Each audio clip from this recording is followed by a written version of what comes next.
Jalan-jalan ke kota Jogja, jangan lupa membeli bakpia Tugu. Salam hangat untuk insan cendekia. Assalamualaikum warahmatullahi wabarakatuh. Waalaikumsalam warahmatullahi wabarakatuh. Waalaikumsalam warahmatullahi wabarakatuh.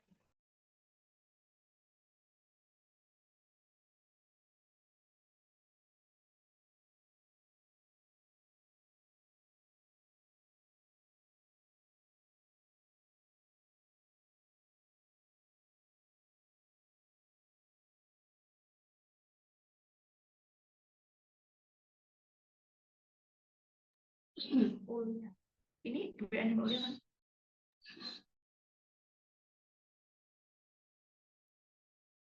Salam sejahtera bagi kita semua. Shalom, Om Swastiastu, Namo Buddhaya, Salam Kebajikan.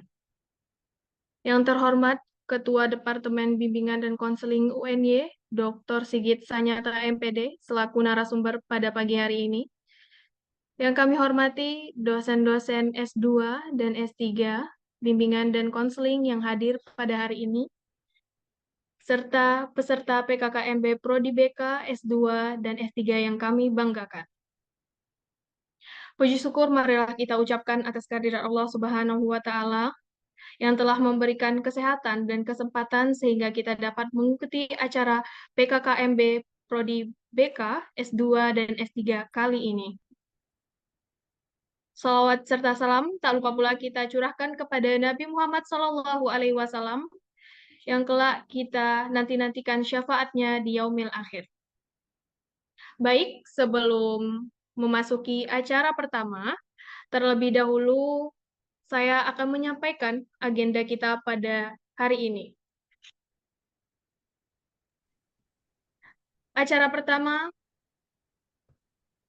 pembukaan yang sedang berlangsung, dilanjutkan oleh berdoa, kemudian menyanyikan lagu Indonesia Raya dan himne mahasiswa, kemudian memasuki acara inti yang akan dimoderatori oleh Mbak Indana, kemudian penyerahan sertifikat sekaligus dokumentasi bersama narasumber, selanjutnya foto bersama dengan peserta PKKMB Prodi, BKS2, dan S3, selanjutnya penutupan. Baik, sebelum itu, agar acara kita lebih kondusif, mari kita buka acara kita ini dengan berdoa menurut agama dan kepercayaan kita masing-masing. Berdoa dimulai.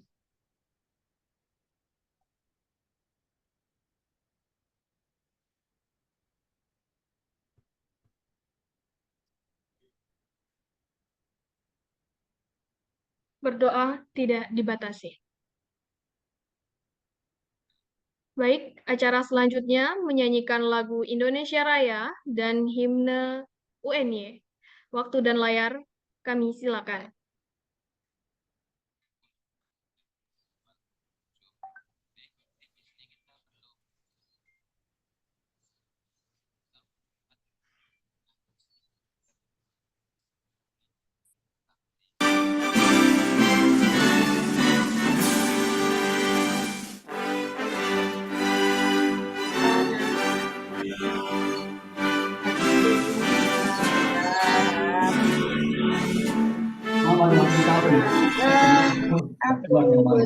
Karena berkat rahmat dan karunia-Nya kita dapat berkumpul di tempat ini untuk melaksanakan serangkaian kegiatan PKKMB departemen ini dalam keadaan sehat walafiat. Amin. Salam serta salam tak lupa terserahkan kepada Muhammad. Tak pikir saya belum.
Baik, terima kasih.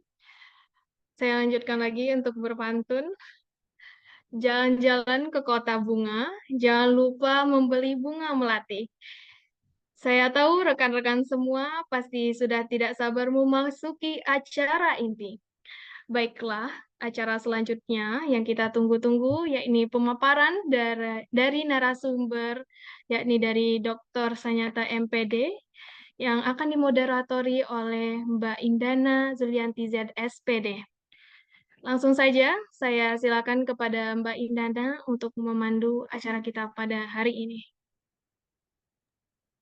Baik, terima kasih kepada Mbak Ulia yang telah yang sebagai MC kita pada pagi hari ini. Baiklah, untuk memulai acara inti ini, izinkan saya untuk berpantun terlebih dahulu, karena tadi Mbak Ulia sudah berpantun di awal, maka saya juga tidak mau kalah akan berpantun. Em, agar teman-teman lebih semangat gitu ya. Bunga mawar di Taman Sari, harumnya sampai ke ruang hati. Mari kita jalani PKKMB ini dengan tekad dan semangat yang tinggi. Nah, pertama-tama saya mengucapkan terima kasih kepada teman-teman yang sudah hadir dan dapat berkumpul secara virtual pada pagi yang cerah ini dalam acara pengenalan kehidupan kampus mahasiswa baru Fakultas Ilmu Pendidikan dan Psikologi dengan prodi Pasca Sarjana Bimbingan dan Konseling yang bertujuan untuk sebagai langkah awal bagi teman-teman untuk mengenal lebih dalam mengenai tentang prodi bimbingan dan konseling ini. Sebelumnya, izinkan saya perkenalkan terlebih dahulu. Nama saya Indana Zuliati Z. Saya berasal dari prodi bimbingan dan konseling dan juga sebagai moderator pada acara hari ini. Dan juga dan tentunya kita akan kedatangan narasumber kita pada hari ini yang sangat luar biasa dan juga akan berbagi ilmu dan pengalamannya kepada kita semua. Pada kesempatan yang berbahagia ini, kita akan mendapatkan wawasan dan yang mendalam mengenai materi yang akan disampaikan yang tentunya sangat relevan. Nah, sebelum kita mulai, teman-teman, saya ingin memastikan bahwa semua peserta dapat mengikuti acara ini dengan baik dan jika ada kendala teknis atau pertanyaan selama berlangsungnya acara, silakan sampaikan melalui kolom chat. Nah, baiklah teman-teman, karena kita akan memulai, terlebih dahulu saya ingin memperkenalkan narasumber kita pada pagi hari ini. Beliau adalah Bapak Dr. Sigit Sanyata MPD, lahir di Grimulyo, Kabupaten Kulon Progo, dengan riwayat pendidikan S1 di Universitas Negeri Yogyakarta, lulus pada tahun 1998, dan juga S2 di Universitas Pendidikan Indonesia, lulus pada tahun 2007, dan S3 di Universitas Pendidikan Indonesia pada tahun 2016. Dan pada saat ini menjadi salah satu dosen prodi bimbingan dan konseling dan menjadi ketua Departemen Bimbingan dan Konseling. Beliau mengampu mata kuliah bimbingan dan konseling lintas budaya, keterampilan konseling, bimbingan belajar, dasar-dasar konseling, dan sebagainya. Dan juga terdapat mengikuti bidang penelitian serta artikel ilmiah yang telah beberapa dipublish di Google Scholar. Tanpa berkepanjangan kata, marilah kita mulai acara hari ini dengan sambutan dari Bapak Dr. Sigit Sanyata MPD yang akan memberikan pengantar mengenai membentuk akademisi berintegritas, menyelaraskan keunggulan intelektual dan kearifan moral. Kepada Bapak, saya persilahkan dengan segala hormat. Terima kasih Mbak Indana. Waalaikumsalam warahmatullahi wabarakatuh. Waalaikumsalam warahmatullahi wabarakatuh, Bapak. Yang kami hormati Bapak dan Ibu dan Prodi Magister Bimbingan dan Konseling. Ada satu yang hadir hari ini, Bapak Agus Basuki. Yang kami hormati teman-teman panitia dan tentunya mahasiswa baru program magister bimbingan dan konseling. Marilah kita sampaikan syukur karena pagi ini kita punya waktu untuk menyempatkan diri bergabung dalam forum bincang-bincang berkaitan dengan persiapan kita untuk memulai perkuliahan di semester Gasal yang akan dimulai hari Senin tanggal 12 Agustus 2024. Mohon maaf sebelumnya, sebenarnya yang akan memberikan narasi di hari ini adalah Ibu Budi Astuti, beliau sebagai koordinator program studi S2 Bimbingan dan Konseling. Namun karena ada tugas ke Madura, sehingga tidak bisa hadir dan diwakili oleh saya. Ini kan semua tampaknya mahasiswa S2. Mohon maaf, apakah ada yang S3? Boleh melambaikan tangan melalui. Pada teman-teman, apakah ada yang dari S3? Ada satu orang, Pak, kalau dari Ada, kalau di data cuma ada satu data. orang. Iya. Tetapi apakah hadir tidak hari ini? Silakan raise hand, nanti bisa memberi kode melalui chat boleh.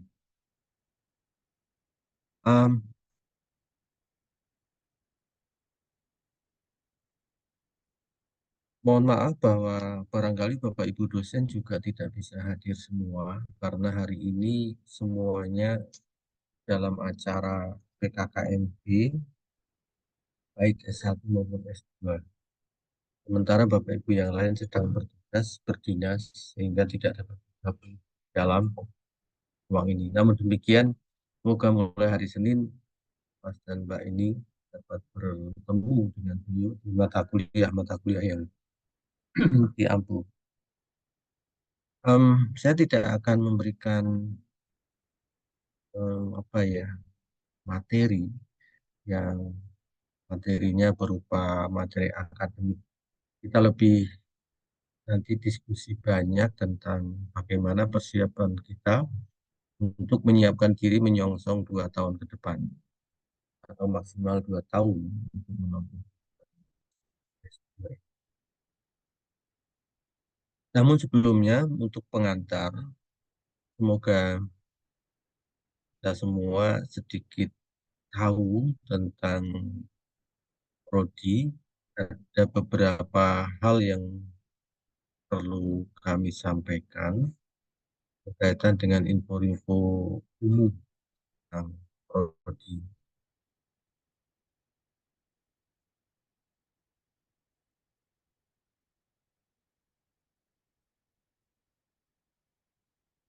Dan persiapan.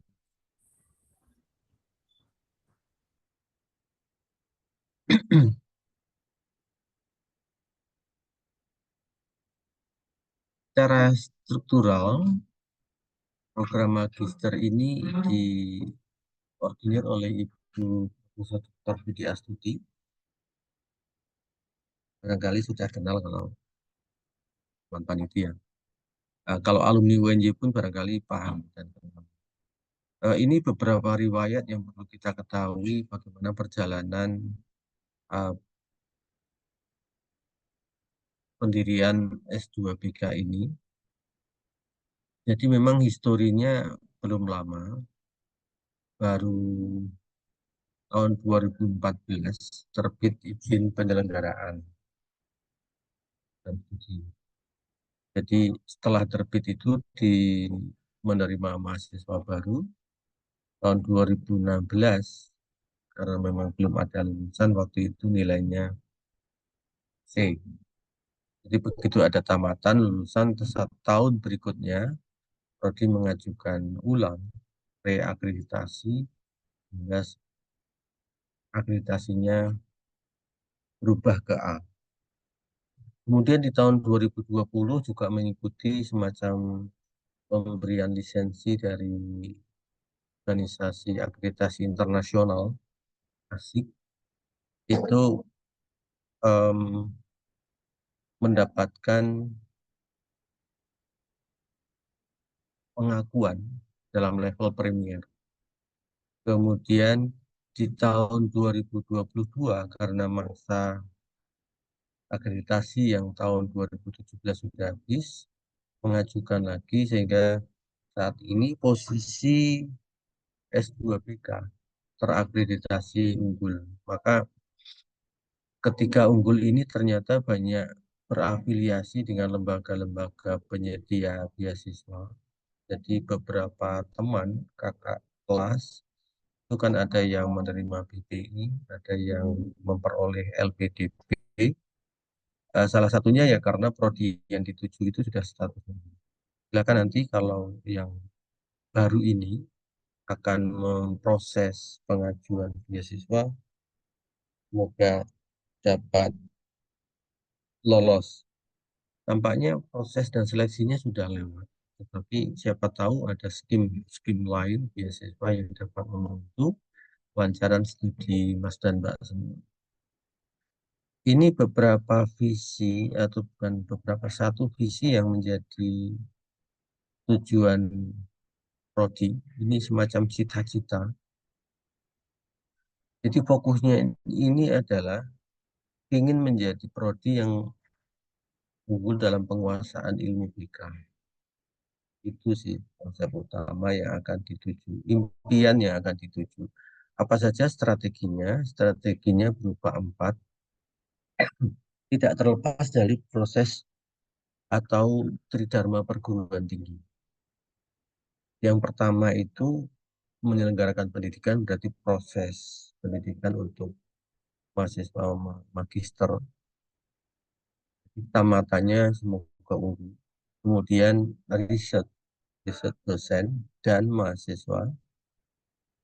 Kemudian pengabdian kepada masyarakat serta menjalin jejaring. Jadi upaya untuk menjadi prodi unggul itu dicapai dengan 4 strategi ini. Nah, profil lulusan yang akan dituju. Jadi memang prodi S2BK itu menyiapkan 3 profil. Yang ini bisa menjadi salah satu konsentrasi pada para lulusan. Mohon maaf.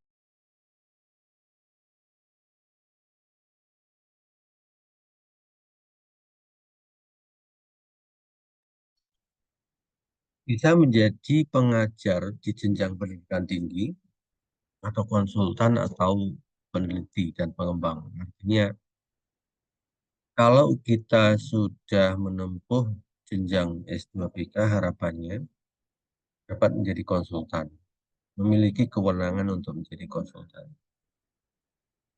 Praktisi termasuk di dalamnya. Peneliti dan pengembang apalagi di mana kita sudah memiliki kemampuan di dalam menganalisis dari konsep filosofis sampai operasi. Nah, kalau dosen itu memang secara nomenklatur di dalam perundang-undangan bahwa untuk menjadi pengajar di jenjang perguruan tinggi itu minimal orang magister. Jadi siapapun yang sudah magister memiliki hak atau dapat menjadi pengajar di pendidikan tinggi. Kemudian struktur organisasinya ini, Mas Mbak. Kita itu berada di payung departemen. Jadi kalau dulu itu jurusan, tapi begitu berubah status UNY menjadi departemen. Jadi jurusan dirubah ke departemen. Jurusan kita tetap pendidikan dan bimbingan. Kemudian departemen itu ada ketua dan ada sekretaris. Ini yang menghimpun Jadi departemen ini menghimpun keilmuan yang dikelola oleh departemen. Jadi tanggung jawab departemen adalah mengelola program studi plus memfasilitasi sumber daya manusia yang ada di dalam departemen itu, baik dosen maupun tendik. Jadi tugas departemen tidak semata-mata akademik, tapi pengembangan sumber daya manusia maupun pengembangan lain yang mendukung terhadap pelaksanaan dan penyelenggaraan program. Nah, untuk kegiatan akademik itu fokus ke program studi. Jadi departemen ini mengelola 3 program studi jenjang sarjana, magister, dan doktor. Jadi jenjang sarjana itu menyiapkan calon-calon. Jenjang magister seperti yang tadi, profil lulusan yang sudah tertuang di atas tadi. Nah, yang untuk prodi S3 juga sama. Kait dengan dosen, peneliti maupun. Nah, di dalam kegiatan prodi itu semua aktivitasnya akademik. Misalnya tentang kurikulum, tentang proses perkuliahan, tentang penelitian, pengabdian, maupun tentang status dari prodi itu. Maka kalau Mas dan Mbak besok berkaitan dengan persoalan perkuliahan, silakan hubungi program studi. Tapi kalau ada kendala dengan Bapak Ibu dosen, dapat disampaikan prodi maupun departemen.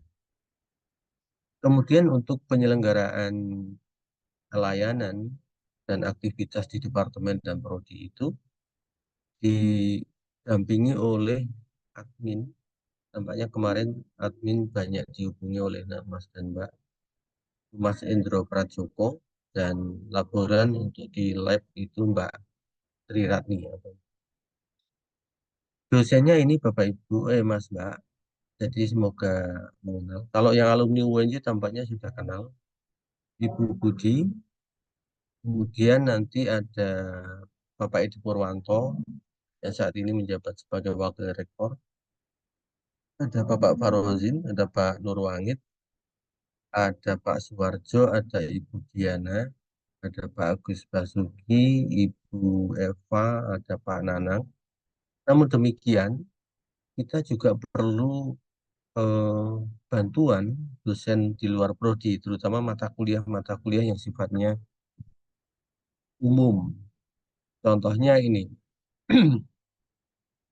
bersama Pak Sugiono, Pak Gus Edi, ada Bu Farida Agus, ada Bu Mami Hajaroh, ada Ibu Yulia Airiza, Ibu Grita Eka, ada Bu Nur Azizah, Pak Hirianto, Pak Puji, Bu April, Bu Mutmainah maupun Bu Janingsih, ada juga Bu Rukiati dan Pak Ali Muhtadi. Jadi beliau-beliau itu nanti akan mengampu mata kuliah yang di luar prodi, misalnya metodologi atau filsafat ilmu atau tentang media.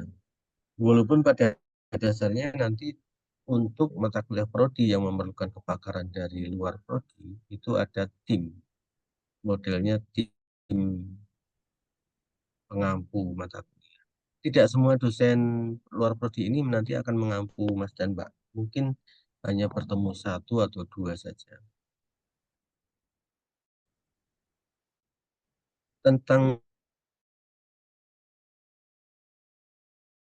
bukti aturan tentang bagaimana kita menjadi mahasiswa sampai pada sanksi akademik yang diatur. Salah satu sanksi akademik itu mungkin karena terdeteksi banyak hal. Contoh yang paling banyak di dunia akademik itu adalah plagiasi. Kemudian ini, ya semoga nanti bisa dicermati bersama-sama. Yang struktur program studi, ada 4 kelompok mata kuliah. 4 kelompok yang di dalamnya ada beberapa mata kuliah. mata kuliah yang berupa fondasi keilmuan itu ada mata kuliah filsafat ilmu, statistika, metode penelitian pendidikan.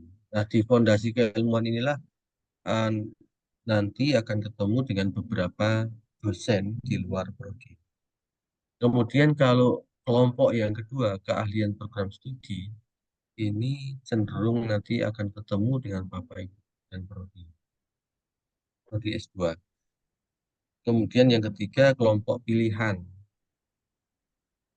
Itu juga akan ketemu Bapak Ibu dosen prodi atau di luar prodi. Misalnya kalau memilih yang bimbingan dan konseling luar sekolah, kemudian ada andragogi, maka akan ketemu dengan dosen di luar. Kemudian ada kelompok keempat yaitu matrikulasi bagi teman-teman yang memang memerlukan matrikulasi.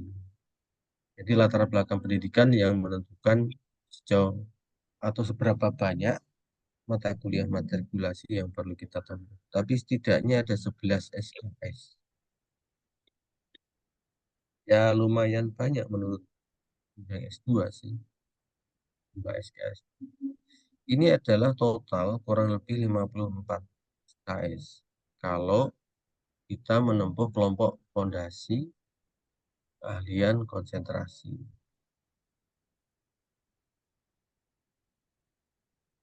Kemudian untuk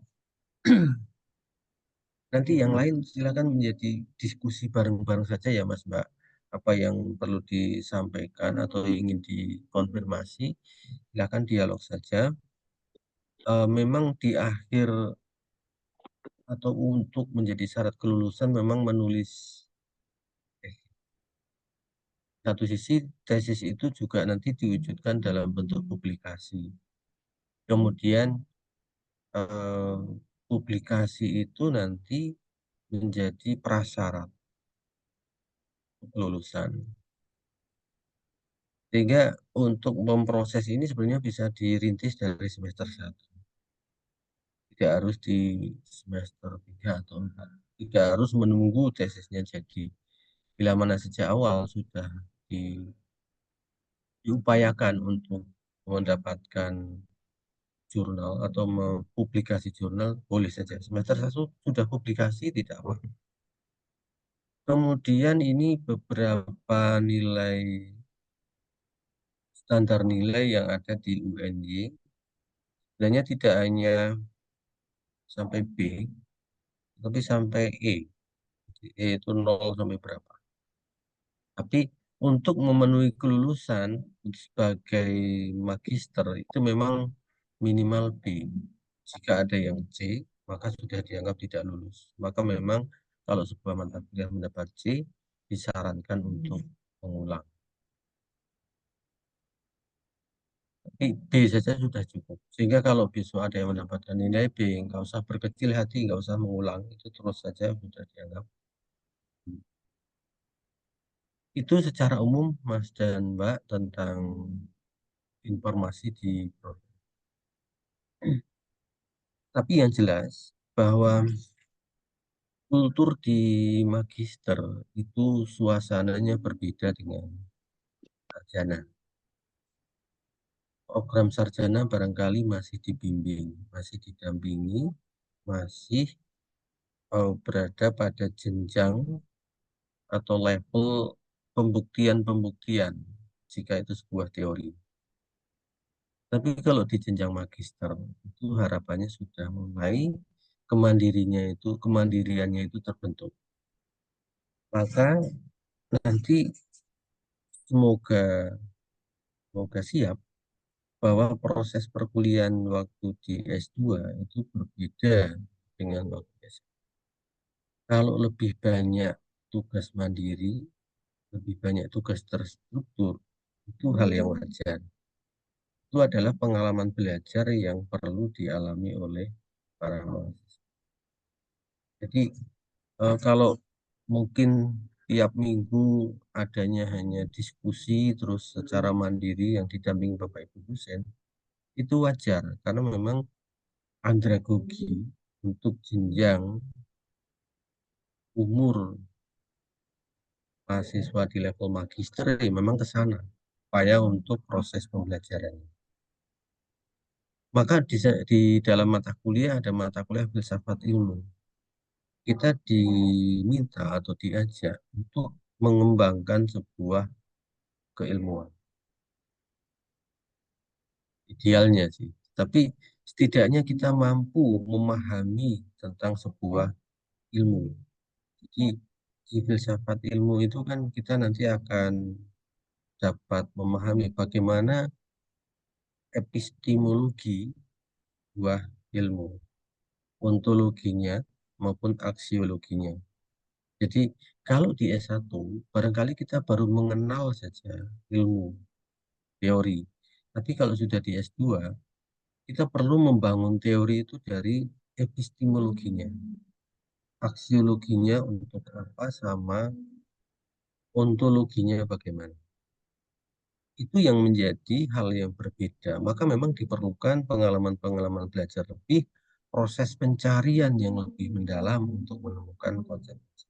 Jadi kalau di S2 besok membahas tentang teori tertentu, misalnya teorinya tentang mind, maka beda kajian kedalaman pencarian mindfulness antara adik-adik kita yang di S1 dan kita di jenjang magister. Kita harus lebih dari itu. Itu berkaitan dengan itu tadi epistemologi keilmuan. Maka di dalam tugas akhir nanti akan muncul bahwa sejauh mana kajian kita itu mampu menjelaskan ilmu secara benar. Maka bangunan teori itu menjadi salah satu hal yang perlu dipertimbangkan kalau Mas dan Mbak berada di jenjang. Maka memang harapannya tugas tesis itu walaupun temanya sama dengan S1, tema ya, bisa jadi kedalamannya berbeda. Inovasinya berbeda dengan S1. Nah, itu nanti akan kita pelajari bersama selama 3 semester melalui proses-proses perkuliahan. Semoga kita nanti akan mendapati banyak hal yang dapat kita temukan dalam proses perkuliahan itu. Kita tidak lagi concern bahwa aku kok kuliah nggak dapat apa-apa dari dosen. Tapi apa yang dapat saya cari atas inisiatif yang sudah diberikan. Artinya kita memiliki peluang untuk mencari, melakukan eksplorasi, elaborasi, dan kita mampu menemukan. Itulah yang nanti diminta kita selama menjadi mahasiswa. Baik, tampaknya itu Mbak Indana. Nanti selebihnya kok silakan diskusi tampaknya lebih menarik. Terima kasih. Assalamualaikum warahmatullahi Baik, terima kasih kepada Bapak untuk materinya pada pagi hari ini. Mungkin dari teman-teman, apakah ada yang mau ditanyakan atau kita diskusikan terkait dengan bimbingan dan konseling ini? Jurusan bimbingan dan konseling. Boleh on mic kalau ada Apapun yang... pertanyaannya, dari yang hal mungkin dianggap sepele sampai yang lebih dari Benar. itu, nggak apa-apa. Kasih. Oke, sepertinya belum ada Pak. Kalau gitu dari saya dulu boleh nggak Pak? Mungkin Boleh, Mbak. teman-temannya masih masih pada mengumpulkan apa yang mau ditanyakan. Tadi kan Bapak terkait jurnal dan juga publikasi. Mengingat hal itu, saya ingin bertanya Pak, kan kita di sini ada tugas akhirnya tentang mensubmit jurnal. Apakah dari Prodi BK sendiri menyediakan rumah jurnal tersebut untuk kita memudahkan mensubmit jurnal dan kita diwajibkan untuk submit jurnal minta dua kan Pak? Mungkin itu boleh dijelaskan kembali ya Pak. Terima kasih Pak. Sama-sama, makasih Mbak Indana. Mas Mbak semua, memang prasyarat kita untuk dinyatakan memiliki kecakapan dalam hal itu adalah kemampuan kita mempublish, menyampaikan hasil penelitian, hasil pemikiran yang kita lakukan selama studi itu tidak secara nasional maupun internasional. Nah, bukti berupa kemampuan kita mempublish ide dan pemikiran itu sejauh mana kita mampu menghasilkan bahwa artikel yang kita kembangkan dan kita itu dapat diterima di jurnal-jurnal tertentu dengan kualifikasi yang sudah ditetapkan. Artinya jenjang atau level akreditasi jurnal itu merujuk pada sejauh mana jurnal itu memiliki komitmen tentang bidang kajian. Dan jurnal itu komitmen dalam hal bagaimana prosedur penulisan jurnal. Artinya itu menunjuk pada kualifikasi dan kualitas artikel. Maka memang persyaratannya diminta untuk yang Sinta 2. Nah, setidaknya Sinta 2 itu pola artikel dan jenjang akreditasi jurnal itu sudah diakui secara nasional. Walaupun ada juga toh grade di Sinta 3, 4, 5. Tapi untuk batasan yang ditetapkan kita sebaiknya di level Sinta. Kalau kita tekun, kita menulis dengan benar mengikuti aturan dari jurnal, ada kecenderungan sangat mungkin diterima. Yang penting kita disiplin mengikuti template yang disajikan oleh jurnal. Isu apa yang akan dipublikasi di jurnal? Bagaimana menyampaikan gagasannya? Itu semua tertulis di dalam panduan di jurnal itu. Saya yakin teman-teman sudah pengalaman untuk menghasilkan karya dan diterbitkan di sana. Nah, strateginya untuk mendapatkan artikel ini sebenarnya kita bisa mulai dari semester awal ini. Sistem belajar coba bedakan waktu S1. Kalau di S1 itu kan seperti maraton. Jadi startnya itu pelan, tapi panjang waktu studinya. Bisa 4 tahun, 4,5. Itu di awal-awal kan biasanya perlu adaptasi. Kemudian adaptasi itu kan masih sering dibimbing, didampingi itu kalau adik-adik kita S1. Tapi kalau S2, tampaknya dengan bekal S1, harapannya bekal S1 itu adalah kekuatan fisik kalau ibaratnya maraton ya. Maka kita perlu sprint di S2 ini. Kita sudah memiliki bekal di S1, entry point, kemampuan yang sudah kita bangun dari S1, yang perlu kita gunakan. Langsung kita aplikasikan di S2. Maka memang perlu sprint, waktunya relatif singkat dan cepat, cuma 2 tahun. Maka untuk memenuhi target-target selama 4 semester itu, kita perlu merencanakan sejak awal. Bukan hal yang tidak mungkin, semester 1 kita sudah berpikir tentang topik tesis yang kita pilih untuk penulisan tugas akhir.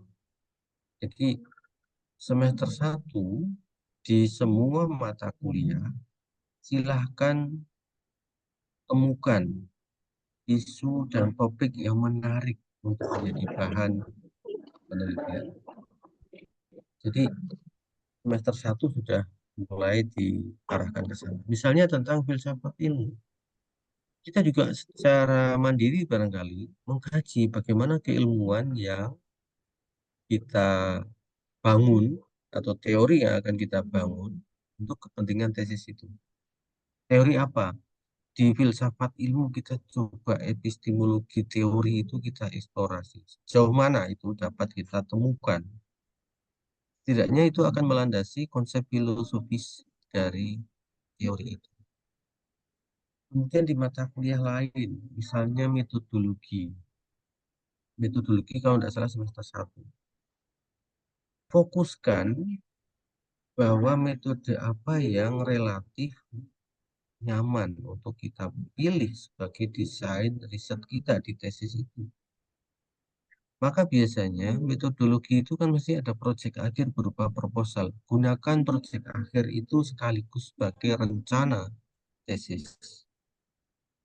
Nampaknya kalau kakak-kakak tingkat ini Mbak Indah dan Mbak Mulia ini sudah mantap dengan tema-tema tesisnya. Idealnya begitu. Eh, Mengapa kita perlu sprint? Dalam suasana yang serba cepat itu kita perlu berpikir banyak hal. Berpikir banyak hal karena apa? Karena tugasnya banyak.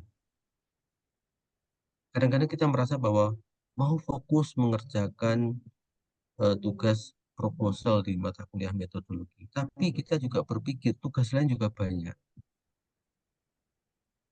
Mata kuliah pendekatan konseling juga banyak tugas. Mata kuliah pengembangan pribadi sosial juga banyak. Maka itu yang perlu kita atur, kita rancang waktunya. Maka itu yang membedakan antara S1 dengan S2.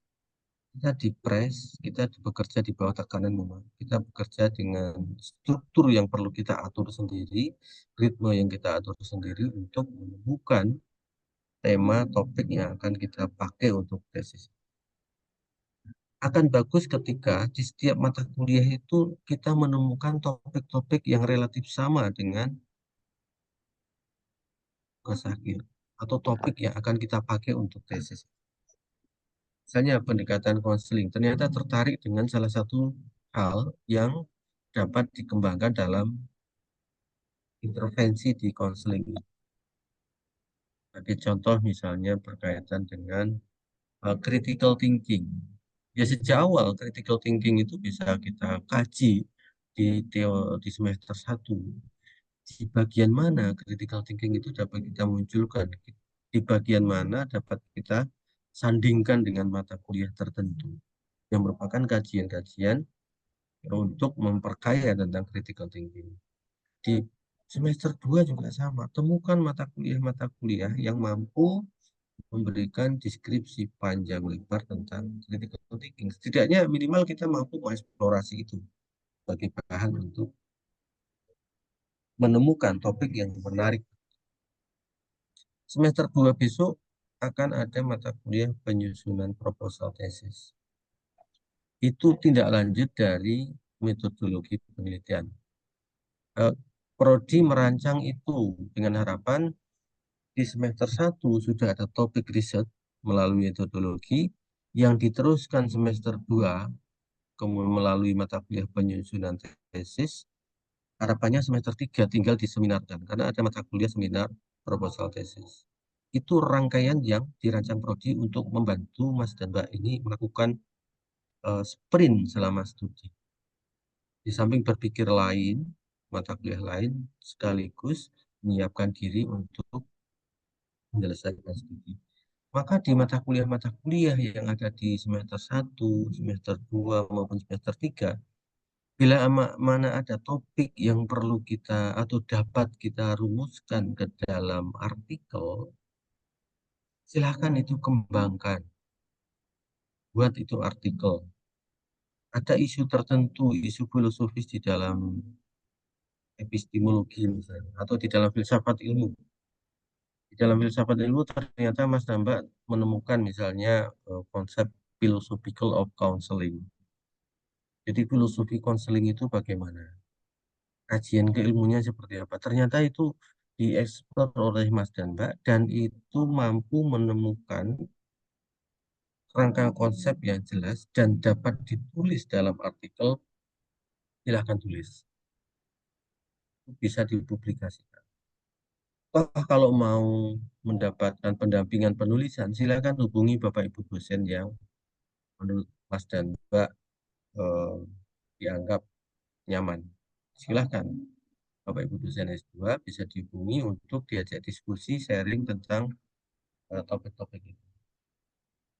Untuk menulis artikel kan tidak harus berbasis riset yang turun ke lapangan, mengumpulkan data, membuat instrumen. Kita kan bisa menggunakan meta analisis.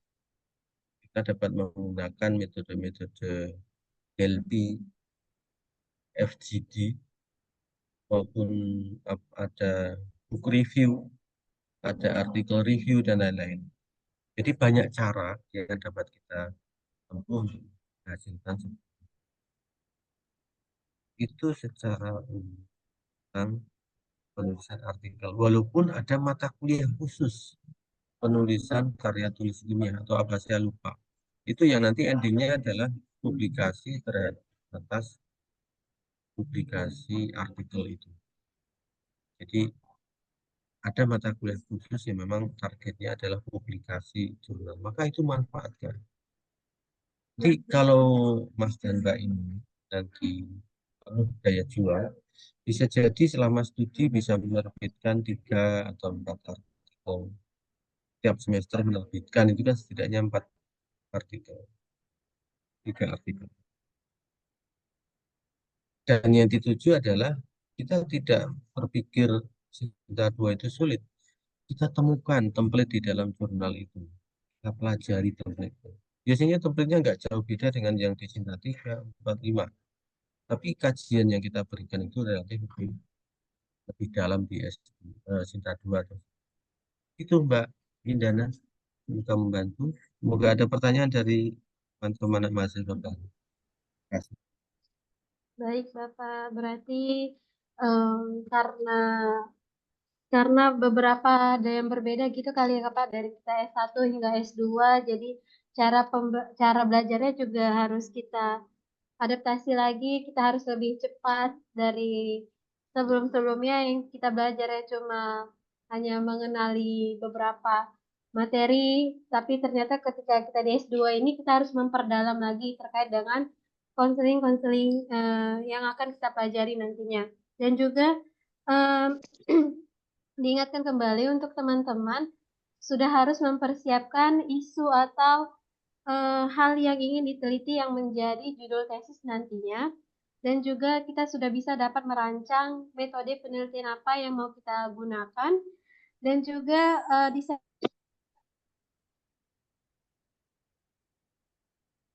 kita terlebih dahulu ataupun dosen pembimbing tesis kita nantinya. Nah, eh, begitu. Dan ini kita juga kedatangan Bapak Suarjo. Selamat pagi, Bapak. Pagi Oke. Mbak Indana, teman-teman semua. Terima Pak kasih Kadep, Pak mohon maaf. Arjun. Gih, baru selesai di atas Pak, jadi diturun. Monggo dilanjut Ya. silakan.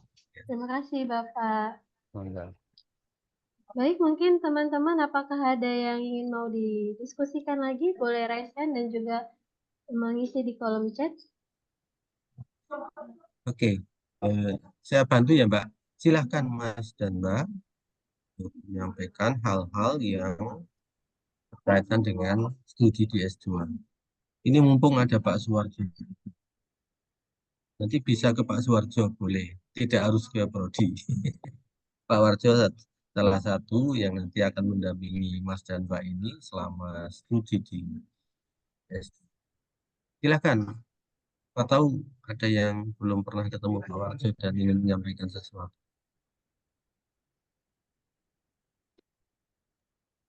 Ini Pak dari kolom Zoom, Indana bacain ya Pak. Assalamualaikum Pak Sigit. Perkenalkan saya Rahma Anif.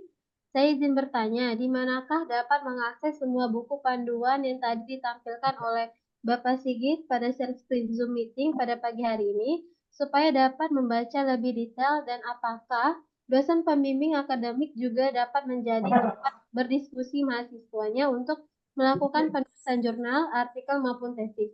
Mohon bantuannya. Terima kasih atas kesempatannya. Gitu sih, Pak.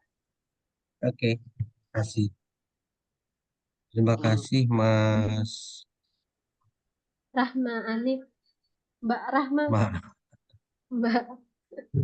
Tidak perlu nulis, langsung saja boleh.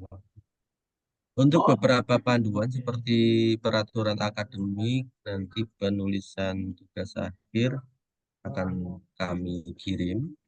Silakan dipelajari. Kemudian untuk diskusi tentang topik riset, sebelum Pak Warjo juga nanti akan menyampaikan tentang itu. Silahkan diskusikan dengan kalau belum memiliki pembimbing tesis, pembimbing akademik boleh diajak untuk mengajukan beberapa gagasan tentang apa yang diinginkan oleh Mas dan Mbak ini.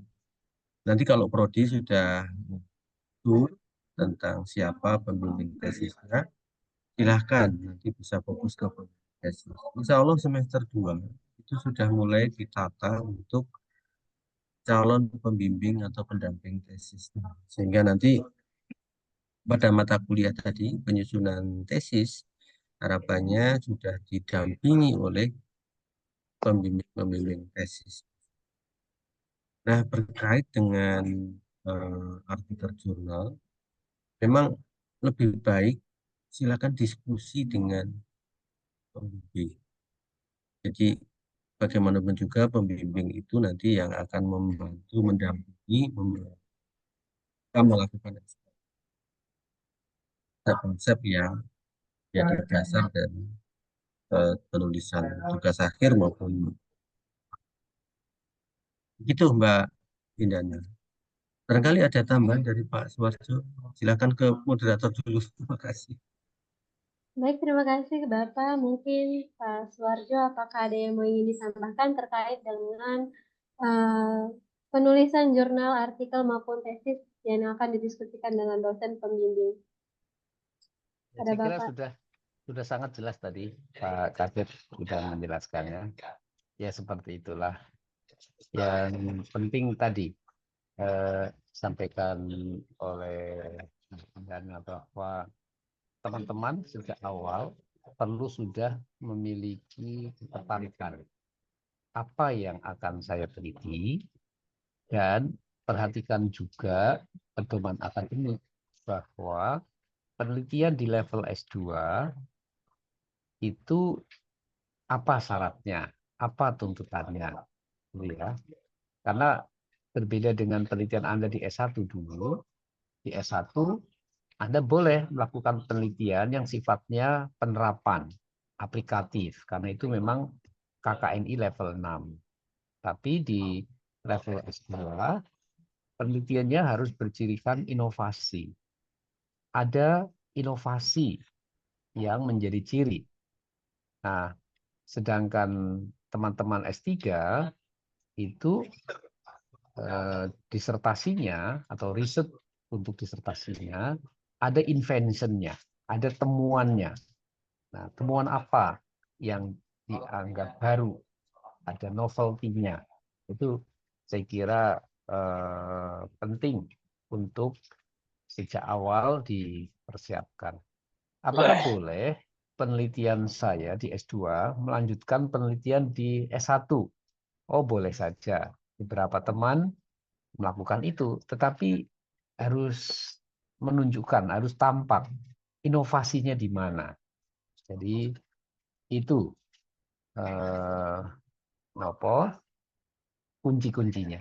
Saya kira itu Mbak. Kalau di S2 dulu mungkin action research atau eksperimen, sekedar melakukan replication ya. Jadi apa yang sudah dilakukan, tapi Anda penasaran apakah keberlakuannya juga berlaku di suatu scope tertentu, lalu Anda melakukan. Di S1 bisa. Nah, tapi sekarang ketika di S2, apa yang ingin dilakukan? Inovasinya di mana? Itu salah satu kuncinya. Penelitian-penelitian apa yang mencirikan inovasi, penelitian-penelitian apa yang mencirikan invention, nah itu bisa dibaca di buku-buku metodologi riset. Terima kasih. Baik, terima kasih kepada Bapak Suwarjo. Jadi begitu ya teman-teman, ketika kita di S2 ini kita berada di level 8 KKNI dengan terkait risetnya harus ada inovasi, gitu, keterbaruan Dan boleh saja ketika kita memakai judul riset di S1, tetapi harus ada inovasinya. Seperti itu ya teman-teman. Em, Mungkin apakah ada lagi yang mau ditanyakan?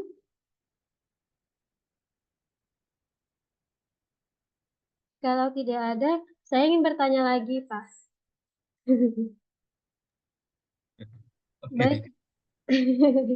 Baik, Bapak, saya ingin bertanya terkait dengan perkuliahan kita di Prodi Bimbingan dan Konseling ini, apakah dilaksanakan secara daring atau luring? Dan itu bagaimana, Pak? Oke, makasih. Siapa tahu nanti Pak Warja juga ikut memberikan respon. Ini Mbak, dalam aturan di UNJ, memang edaran terbaru itu sudah menyatakan bahwa perkuliahan itu full luring. Namun di dalam aturan yang berbeda, itu universitas memberikan kesempatan perkuliahan dengan mode blended learning. Jadi blended, istilahnya bukan daring, tetapi lebih ke blended. Nah, implikasi blended itu adalah pertemuan tatap muka memang menjadi satu agenda di samping menggunakan LMS atau e-learning yang sudah disiapkan oleh universitas. Sehingga blended ini nanti ada berapa persen untuk melakukan proses tatap muka dan berapa persen melakukan aktivitas yang uh, mungkin sinkronus atau asinkron melalui LMS, melalui Bismart UNY. Tampaknya kalau teman-teman sudah sering menggunakan Bismart, tampaknya sudah familiar. Itu tampaknya yang menjadi kebijakan dari universitas. Walaupun memang kemarin kami tidak menampik bahwa ada kegalauan dari teman-teman yang terutama kemarin mengikuti jalur yang rekognisi. Bahwa yang rekognisi itu kan sudah bekerja, kemudian izin untuk studi itu biasanya mesti ada catatan. Silakan studi lanjut selama tidak mengganggu proses proses belajar mengajar di sekolah masing-masing. Nah, itu tampaknya memang menjadi kendala, sehingga nanti mungkin yang paling strategis pilihan prodi adalah melakukan blended learning. Jadi istilahnya bukan daring, tetapi lebih ke blended learning. Dan itu yang memang disarankan oleh kita. Karena kalau kita mengklaim bahwa boleh daring, kita bukan perguruan tinggi yang dibolehkan untuk menyelenggarakan sistem pembelajaran jarak jauh. Itu ya Mbak Indana. Siapa tahu nanti Pak Warjo juga akan menanya. Eva. Baik, Saya kembalikan ke Mbak Indana. baik, terima kasih kepada Bapak. Sebelumnya, ini kita juga teman-teman kedatangan Ibu Eva. Terima kasih Ibu sudah hadir di Zoom pada pagi hari ini. Selamat pagi Ibu. Ya, selamat pagi semuanya. Selamat datang di Magister Bimbingan dan Konseling ya. Baik Ibu. Baik Bapak, di sini juga ada Mbak Fahruzia yang ingin bertanya. Kepada Mbak Fahruzia, dipersilakan. Baik, terima kasih Mbak Moderator. Selamat pagi Pak Sigit dan Bapak Ibu dosen. Perkenalkan saya Fairuzia. Mohon izin bertanya Pak mengenai tuntutan untuk mempublish jurnal Sinta 2. Apakah dalam tuntutan itu kami harus sebagai penulis pertama atau diperbolehkan ketika kami melakukan research group bersama teman atau dosen lalu kami sebagai co-author atau penulis kedua atau ketiga gitu Pak. Mungkin mohon pencerahan dari Sigit. Terima kasih. Oke, makasih Mbak. Panggilannya Mbak siapa ya?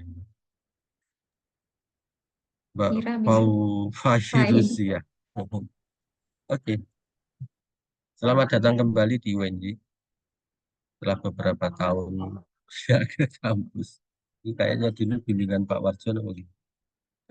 Bimbingan Bapak kebetulan. Oh iya, Iya Pak. oke. Tentang em, penerbitan,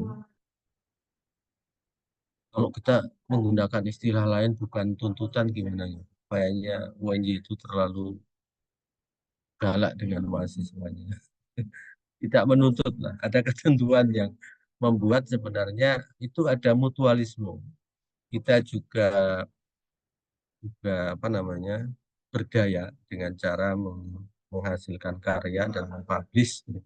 Dan Bapak Ibu dosen juga sharing bersama-sama.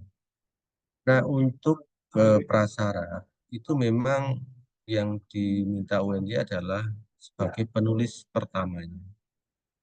Jadi kalau Mbak Pei itu ingin melakukan riset ataupun studi-studi mandiri melalui meta-analisis dan sejenisnya, silakan gunakan itu untuk misalnya bahan publish dan gunakan itu sebagai atau posisikan sebagai penulis utama. Memang benar kita melakukan diskusi dengan pembimbing. Pembimbing adalah sebagai partner kita di dalam merumuskan, dalam menyiapkan karya ini. Nah, untuk karya-karya, karena memang persyaratannya mahasiswa itu sebagai penulis utama, penulis pertama, maka silakan itu dipilih. Jika memang nanti akan tergabung di dalam riset penelitian bersama Bapak Ibu dosen, coba temukan payung riset yang menjadi kajian Mas dan Mbak itu apa, sehingga apa yang dikerjasamakan bersama Bapak Ibu dosen, yang Bapak Ibu dosen misalnya memayungi risetnya Mbak P dan Mbak-Mbak yang lain, maka itu bisa menjadi penulis utama. Silakan, sepanjang memang selama proses riset itu adalah peran Mbak P itu memang benar-benar berusaha untuk yang menjadi yang pertama itu. Banyak diskusi, banyak melakukan eksplorasi. Itu sih secara umum apa yang dapat saya sampaikan. Ada beberapa tambahan dan catatan lain dari Bapak Ibu yang lain. Silakan kami kembalikan Mbak Ina. Baik, terima kasih kepada Bapak. Mungkin Ibu Eva ada yang mau ingin ditambahkan? Iya, ini nampaknya apa itu namanya kalau mahasiswa baru kan semangat-semangat gitu ya. Nah, mumpung masih semangat, ini saya menginfokan bagaimana sih cara kuliah S2 biar cepat gitu ya. Oke, yang pertama saudara kan nanti akan mendapatkan mata kuliah ya, paket S2 semester ini pertama gitu kan. Mata kuliahnya ada assessment misalnya gitu ya, ada pengembangan bimbingan pribadi, pengembangan bimbingan karir dan sebagainya ya. Nah, ketika saudara mempunyai apa keinginan terhadap tesisnya, terhadap passion saudara itu variabel, misalnya variabelnya tentang apa ya, self esteem misalnya gitu ya, self esteem. Nah, nanti ketika mata kuliah itu berjalan, misalnya ya, perkembangan bimbingan pribadi, gitu kan, mata kuliah itu. Nah, variabel itu dipakai untuk bagaimana sih saya ketika variabel self-esteem ini dipakai untuk tesis, tapi berguna untuk mata kuliah bimbingan pribadi tersebut. Karena kan biasanya tujuan akhir atau luaran atau tagihan dari mata kuliah itu tersebut kan ada artikel ya. Nah, misalnya, jadi si variabel self-esteem ini, gitu kan, mempunyai skalanya. Nah, mempunyai skalanya, kemudian skala tersebut kita usahakan sudah valid, ya. Entah itu koordinasi dengan dosen yang mengajar, begitu kan. Entah itu mungkin ya konsultasi. Kemudian dari situ kita sebarkan, misalnya di wilayah teman-teman di sini, gitu kan. Nanti kan akhirnya mendapat hasil data. Nah, sinkronkan dengan tugas akhir tersebut. Misalnya tugas akhir mata kuliah pengembangan bimbingan pribadi itu adalah membuat artikel yang berhubungan dengan masalah pribadi, misalnya ya. Nah, karena kita sudah punya skala, kita sudah menyebarkan di teman-teman di sini, akhirnya kita bisa menganalisis. Nah, jadilah sebuah artikel. Lalu misalnya tetap self-esteem, tetapi mata kuliahnya misalnya asesmen BK, ya kan? Luaran dari asesmen BK salah satunya adalah mengembangkan sebuah instrumen, kemudian instrumen tersebut diupload di jurnal. Nah, berarti skala yang kita punya tadi tentang self-esteem itu, gitu kan, kita proses untuk uji validasi, kita proses uji instrumen di lapangan. Nah, proses pengembangan dari validasi, dari instrumen empiris tersebut, itu ya kan, itu menjadi luaran artikel untuk mata kuliah asesmen tersebut. Tapi variabelnya kan tetap self-esteem. Nah, akhirnya karena kita sudah valid, kita instrumen sudah oke, dan kita sudah punya data empiris, itu menjadi apa? Menjadi bab satunya tesis kita. Gitu. Jadi akhirnya kita sudah nyusun nih bab 1 dengan dua mata kuliah tersebut ya, mata kuliah bimbingan pribadi dan asesmen. Nah, udah enak tuh, ya kan? Kita sudah nyari variabel tersebut, kita sudah pendalaman di self-esteem dengan berbagai jurnal, dari riset-riset artikel sebelumnya atau sebagainya. Nah, akhirnya kita sudah punya cengkorongan untuk bab 2-nya, ya kan? Misalnya ya, ini saya gambarkan. Karena baru satu variabel, padahal kan kalau S2 kan tidak seperti itu juga ya. Ada 2 variabel, ada 3 variabel, atau mungkin pengembangan atau R&D. Tapi kita setidaknya sudah punya satu variabel yang kuat. Nah, jadi dari luaran artikel tersebut, atau dari hasil lapangan tersebut menjadi survei terhadap bab 1 tesis saudara. Ya kan? Nah, tinggal nanti sering konsultasi dengan dosen yang mungkin saudara lebih kecenderungan, oh ini Bapak ini keahliannya apa, Ibu ini keahliannya apa, kan. Kita tinggal konsultasi di luar dari apa ibaratnya dosen pembimbing. Karena kan belum ada penentuan, ya kan? Nah, kemudian di semester 3 ada metopen, ya kan? Nah, ada metodologi penelitian. Nah, itu usahakan bab 1-2 itu sudah 50% jadi. Ya, udah 50% jadi, maka ketika di metopen, saudara tinggal mengkaji bagaimana sih apa yang harus saya lakukan untuk variabel ini. Bagaimana pendekatannya, bagaimana instrumen yang lebih kuatnya, kemudian bagaimana analisisnya. Nah, ini lebih kuat di situ. Jadi akhir dari mata kuliah metopen itu kan memang harus punya proposal misalnya gitu kan. Nah, kita sudah gojlok itu, paling tidak 60% proposal tesis sudah siap begitu kan ya. Nah, nanti ketika di mata kuliah seminar proposal, barulah proposal tesis itu kita benar-benar kuatkan dari variabel yang akan kita angkat. Akhirnya dari semester 1 itu tuh saudara sudah punya keinginan passionnya di mana, kaitkan dengan mata kuliah tersebut, ya.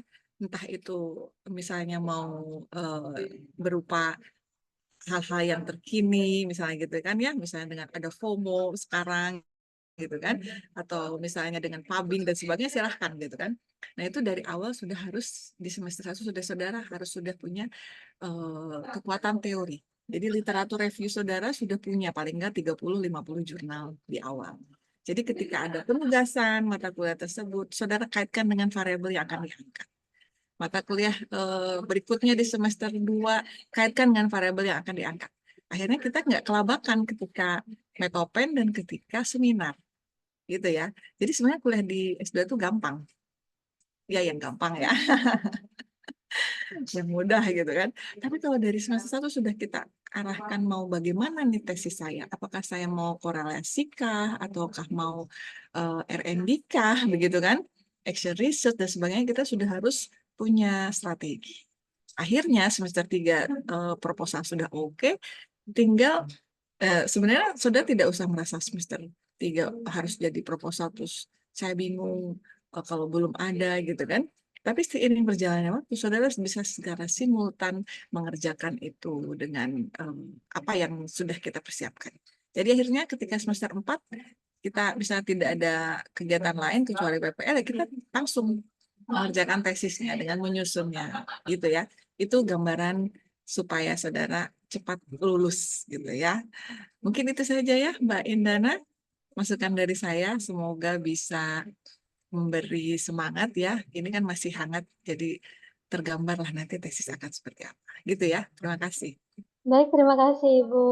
Keren sekali Bu untuk strategi yang harus kita persiapkan, apalagi kita untuk memasuki perkuliahan kita di hari Senin nanti. Gimana teman-teman, apakah sudah ada gambaran mengenai judul tesisnya? Apakah sudah terbayang-bayang gimana kuliahnya nanti di hari Senin di semester 1? Tetap terkait dari apa yang disampaikan Bu Eva, berarti kita sebagai mahasiswa di semester 1 nantinya kita sudah bisa merancang apa yang mau kita teliti dan juga kita bisa sembari ketika perkuliahan kita sudah bisa memfokuskan mata kuliah dan juga materi-materi yang mau kita kembangkan. Begitu ya teman-teman. Apakah dari teman-teman ada yang ingin mau didiskusikan lagi?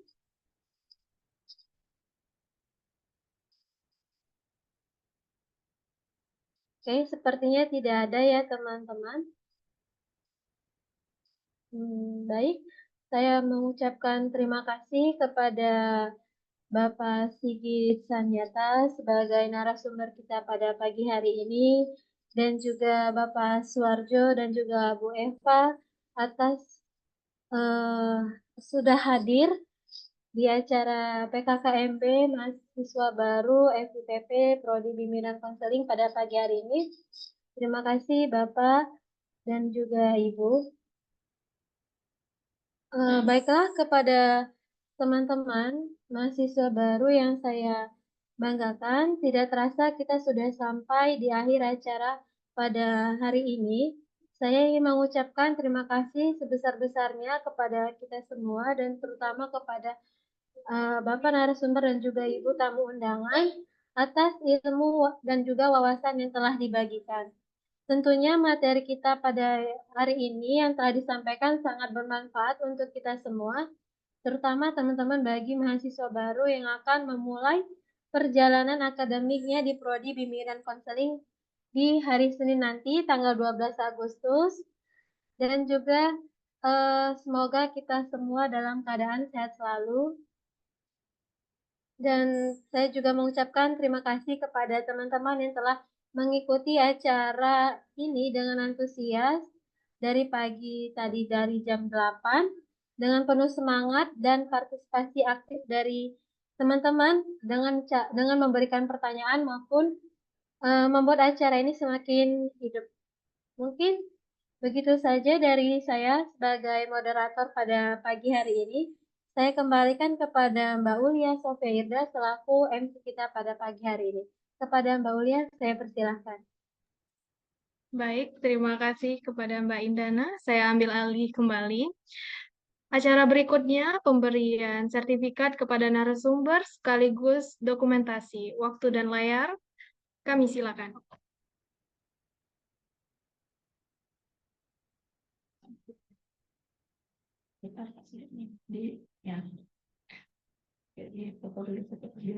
Baik, kita mulai fotonya, dokumentasinya Bapak. 1, 2, 3. Sekali lagi. 1, 2, 3. Oke, baik. Terima kasih. Berikutnya, kita akan melaksanakan foto bersama dengan peserta PKKMB Prodi BK S2 dan S3. Diharapkan kepada Mas-Mas dan Mbak untuk bersiap-siap menghadap kamera, berikan senyum terbaik dari teman-teman semua. Oke, kita mulai ya. Ya, silahkan di on cam. 1, 2, 3. Oke, sekali lagi. Mau konselor C. Oke, 1, 2, 3. Baik, terima kasih. Tidak terasa kita telah sampai di penghujung acara pada hari ini. Semoga pemaparan apa yang disampaikan oleh narasumber serta dosen-dosen BK, baik itu S2 dan S3, memberikan wawasan dan manfaat bagi kita semua. Saya Ulia Sofia Irda selaku Master of Ceremony pada hari ini mengucapkan terima kasih banyak atas partisipasi peserta PKKMB Prodi S2 dan S3 Bimbingan dan Konseling. Kami selaku panitia undur diri dan mengucapkan terima kasih. Kami resmi menutup acara pada hari ini dengan wassalamualaikum warahmatullahi wabarakatuh. Waalaikumsalam. Waalaikumsalam warahmatullahi warahmatullahi wabarakatuh. wabarakatuh. Terima kasih. Terima kasih Mohon Pak Warjo, pamit. Bu Eva. Sami-sami, Terima kasih sami-sami. Pak Kadep, makasih Pak Selamat Warjo dan bertemu teman-teman kuliah Sami di Bu hari Eva, Pak Senin. Adep. Iya. Mohon pamit. Siap, Semangat ya. Mohon pamit juga semuanya. siap singsikan Selamat baju, kuliah. siapkan balsem, siap